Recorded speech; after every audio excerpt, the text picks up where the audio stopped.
Hello दोस्तों, स्वागत है आप सभी का हमारे चैनल पर। कैसे हैं आप सब, ये बात बताने के लिए सभी लोग कमेंट बॉक्स में जय माता दी जरूर से लिखें। तो आइए आज इस वीडियो में जानेंगे हमें कन्या पूजन कब करना चाहिए। हवन पहले करना है या आरती पहले कर लेनी है, खोइंछा कब लेना है। बहुत सी महत्वपूर्ण बातें हैं जो कि हम अपनी इस वीडियो में आज जानेंगे। तो बने रहिए आप सब मेरे साथ मेरे चैनल पर। और हमारा वीडियो पसंद आता है तो प्लीज हमारे चैनल को सब्सक्राइब कर लीजिएगा। जैसा कि आप सभी को पता है, इस साल 2025 में नवरात्रि 9 दिन के नहीं बल्कि 10 दिनों के हैं। 22 सितंबर से लेके 1 अक्टूबर तक हैं। 2 अक्टूबर को दशमी है और अष्टमी है 30 सितंबर को। 1 अक्टूबर को नवमी है और 2 अक्टूबर को दशमी तिथि है। कुछ लोगों का सवाल है कि दीदी हमने 2 दिन का व्रत किया है तो कब करें। तो हम आपको बता दें, जो सिर्फ 2 दिन का व्रत करते हैं तो वो परेवा और अष्टमी के दिन व्रत करते हैं। आपकी इच्छा है तो सप्तमी, अष्टमी, नवमी जब मर्जी हो आप कर सकते हैं। अगर 2 दिनों का कोई व्रत रखता है तो उसका सही नियम हम आपको बता देना चाहते हैं। तो वो प्रतिपदा के दिन और अष्टमी के दिन ही किया जाता है।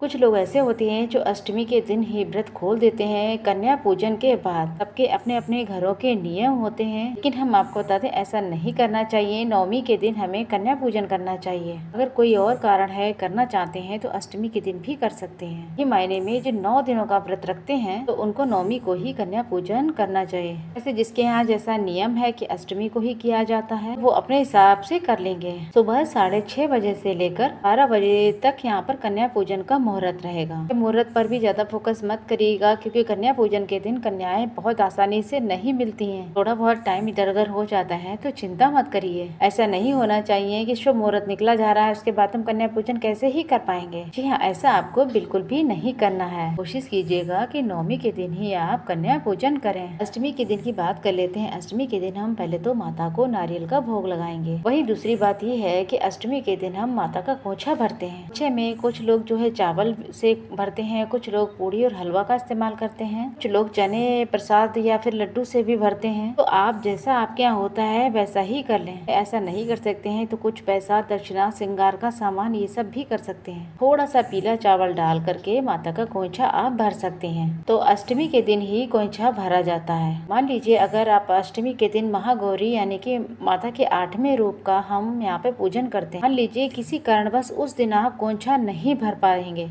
कारण कोई भी हो सकता है, तो आप नवमी को भी आप खोइंछा भर सकते हैं। कुछ लोगों का सवाल है कि कलश के नारियल का क्या करें। आपको बता दें, कलश के नारियल का कई लोग अपने अपने तरीके से इस्तेमाल करते हैं। कुछ लोग हैं कन्या पूजन जब करते हैं वो कलश के नारियल को तोड़ के वो नारियल कन्याओं में वितरित कर देते हैं प्रसाद के रूप में। कुछ लोग उसे जल में प्रवाहित कर देते हैं। कुछ लोग प्रसाद के स्वरूप में खुद ग्रहण कर लेते हैं। फिर जिसके यहाँ जैसा किया जाता है उस हिसाब से आपको करना चाहिए। तीनों प्रकार से आप कर सकते हैं, जो भी तरीका आपको सही लगे। कुछ बहनों का प्रश्न है कि दीदी पहले हवन करें कि आरती करें। कुछ लोग अष्टमी या फिर कुछ लोग नवमी के दिन हवन पूजन करते हैं। तो आपको बताते हैं अष्टमी के दिन भी आप साधारण तरीके से हवन कर सकते हैं, लेकिन नवमी के दिन पूर्ण आहुति दे करके हम हवन करते हैं। पहले माता की पूजा कर लेते हैं, पाठ कर लेते हैं, उसके बाद माता को हलवा पूड़ी का भोग लगा देते हैं। जो अष्टमी के दिन नारियल का भोग नहीं लगाते हैं तो वो नवमी के दिन लगा देते हैं। और कुछ लोगों ने अब तक श्रृंगार का सामान माता को नहीं चढ़ाया है तो नवमी को ही चढ़ा दें। कुछ लोगों का कहना है वो खोइंछा जब भरा जाएगा तो उसका क्या करें। आप वो खोइंछा घर में भी भर सकते हैं या फिर मंदिर में जाकर भी वहाँ भर सकते हैं। तो वहाँ पर ही आपको छोड़ देना है। पूजा पाठ के बाद यहाँ पर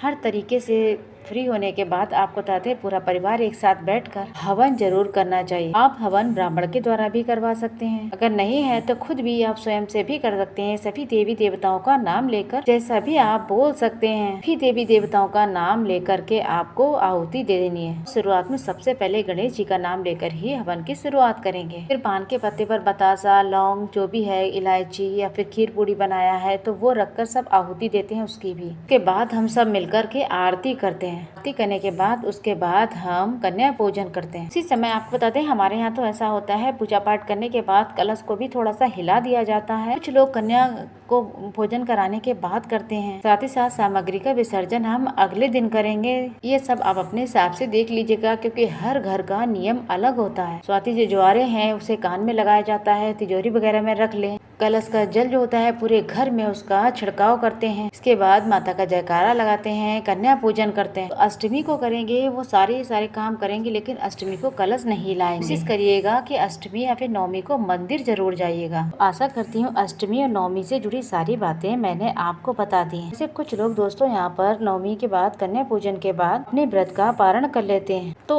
आपको बताते हैं यहाँ पर पूरा नियम तो यही है, 9 दिनों का अगर व्रत किया है, लेकिन इस बार तो 10 दिन है, तो आपको 10वीं के दिन ही पारण करना चाहिए, नवमी के दिन नहीं करना चाहिए। एक तिथि बढ़ गई है इसलिए 10 दिन हो गए हैं, तो 2 अक्टूबर को आप हो सके तो पारण कीजिएगा। अगली वीडियो पारण के लिए लेकर आऊंगी। आशा है, उम्मीद है आपको ये वीडियो थोड़ी सी भी अगर यूजफुल लगी हो तो वीडियो को लाइक शेयर जरूर कर दें। एक प्यारा सा कमेंट जय माता दी जरूर लिखें।